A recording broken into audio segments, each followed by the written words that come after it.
नैना एक लड़के से प्यार करती थी और उसी से शादी करना चाहती थी, लेकिन उसके घर वाले उस लड़के को पसंद नहीं करते थे क्योंकि वो उसके कास्ट का नहीं था। उसके पापा अंतर जातीय विवाह के खिलाफ थे। उनका मानना था कि शादी विवाह अपने ही कास्ट में करना चाहिए।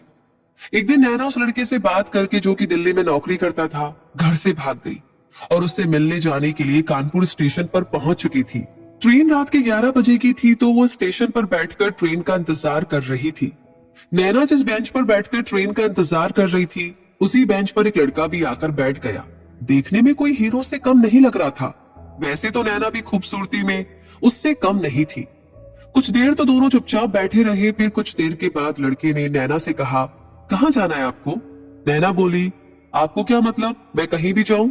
और मिस्टर सुनो, ज्यादा चिपकने की कोशिश मत करना, थोड़ी दूर रहकर बैठिए। इधर उधर सारी बेंच खाली है, फिर भी आकर मेरी बेंच पर बैठना जरूरी है क्या? मैं सब समझती हूँ, और हाँ, कान खोलकर सुन लो, मैं ऐसी वैसी लड़की नहीं हूँ, शतरानी हूँ मैं। जल्दबाजी में नैना पानी खरीदना भूल गई थी और प्यास भी जोरों से लगी थी। ना चाहते हुए भी उस लड़के से पूछ बैठी, आपके पास थोड़ा पानी होगा क्या? लड़के ने, जिसका नाम निखिल था, पानी की बोतल नैना को पकड़ा दी। फिर नैना ने निखिल से पूछा, आपको कहाँ जाना है? मैं तो दिल्ली जा रही हूँ। निखिल बोला, मैं भी दिल्ली तक ही जाऊंगा।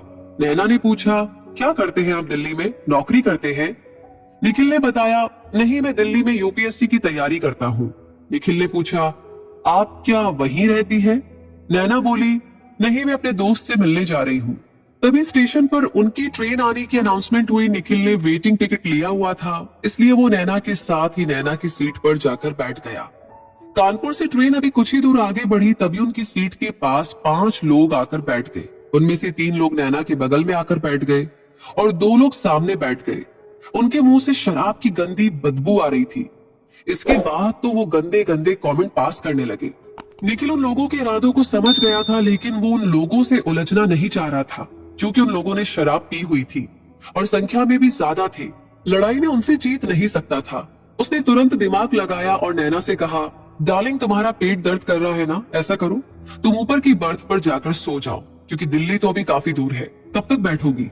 नैना को समझ नहीं आया कि निखिल ये क्या कह रहा है, लेकिन न जाने क्यों बिना कुछ पूछे ऊपर बर्थ पर जाकर लेट गई। उन 5 व्यक्तियों को लगा कि निखिल नैना का पति है, इसलिए उन्होंने वहां से चुपचाप जाने में ही भलाई समझी। जब वो चले गए तो निखिल ने नैना से माफी मांगी और कहा कि नैना, मुझे तुम्हारी भलाई के लिए ऐसा झूठ बोलना पड़ा। नैना बोली, मैं समझ गई थी, इसीलिए मैं चुपचाप ऊपर चली आई। सुबह हुई तो नैना और निखिल दिल्ली पहुंच चुके थे। नैना ने निखिल से अपने बॉयफ्रेंड के पास फोन लगाने के लिए कहा, लेकिन उसका फोन स्विच ऑफ आ रहा था। काफी देर ट्राई करने के बाद भी फोन स्विच ऑफ ही आ रहा था।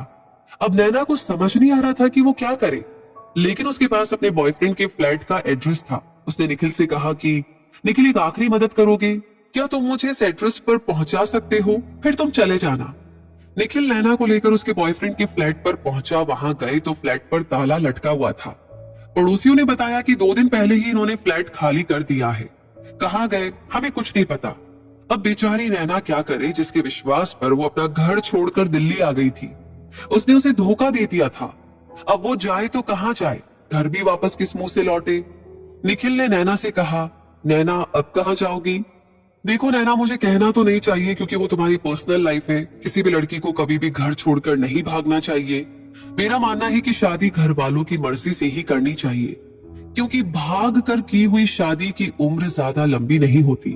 अगर मुझे पता होता कि तुम दिल्ली अपने बॉयफ्रेंड के पास घर छोड़कर आ रही हो, तो तुम्हें मैं जरूर वहीं से घर वापस जाने के लिए समझाता।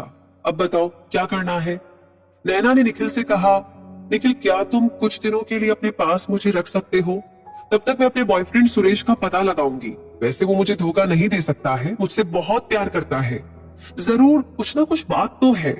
3 से 4 दिन बीत गए, लेकिन नैना के बॉयफ्रेंड का कहीं कोई पता नहीं चला। निखिल ने कहा, नैना, मैं तुम्हारे पिताजी को फोन कर देता हूँ, वो लोग बहुत परेशान हो रहे होंगे। नैना, तुम्हें पता नहीं, जब एक लड़की घर छोड़कर भागती है तो घर वालों की कितनी बदनामी होती है। मुझे कहना नहीं चाहिए, लेकिन तुमने बहुत गलत किया है। निखिल ने नैना के पापा के पास फोन करके सारी घटना का ब्यौरा दे दिया था और उसने ये भी बताया कि नैना सुरक्षित रूप से मेरे पास है। मैं कल ही उसे आपके पास लेकर आ रहा हूँ। निखिल उसी दिन नैना को लेकर उसके घर पहुंचा। निखिल जैसे ही नैना के घर पहुंचा, निखिल के पापा ने निखिल को पहचान लिया, क्योंकि नैना की शादी की बात निखिल से ही चल रही थी और नैना के पापा ने निखिल का फोटो देखा था। नैना के पापा निखिल को देखकर बोले, अरे बेटा तुम। निखिल ने कहा, अंकल आप मुझे कैसे जानते हैं? निखिल के पापा ने बताया कि बेटा तुम ही से तो नैना की शादी की बात चल रही थी। मेरे साले साहब ने तुम्हारा ही फोटो भेजा था, उसी से मैं तुम्हें पहचान पाया हूँ। तो नैना को जब ये पता चला कि उसकी शादी पहले निखिल से ही तय हो रही थी, तो उसे अब निखिल से बहुत शर्म आने लगी। नैना अपनी माँ से जाकर बोलती है कि माँ आप लोगों ने जिससे मेरी शादी तय की है, मैं उससे शादी करने के लिए राजी हूँ। शाम को निखिल जब नैना से अकेले में मिला तो नैना ने कहा कि मेरी पिछली जिंदगी जानने के बाद भी क्या आप मुझसे शादी करने के लिए तैयार हैं? निखिल ने हाँ में सिर हिलाया। फिर क्या था, दोनों की चट मंगनी और पट ब्याह हो गया। दोस्तों सही कहा गया है कि जोड़ियां तो ऊपर से बनकर आती है, पृथ्वी पर तो सिर्फ हम उन्हें मिलाते हैं। ये कहानी आपको कैसी लगी? अगर अच्छी लगी है तो इसे लाइक करके शेयर करना ना भूलें और कमेंट सेक्शन में लिख करके बताएं कि इस कहानी के बारे में आप क्या महसूस करते हैं और आगे भी ऐसी कहानियां आपको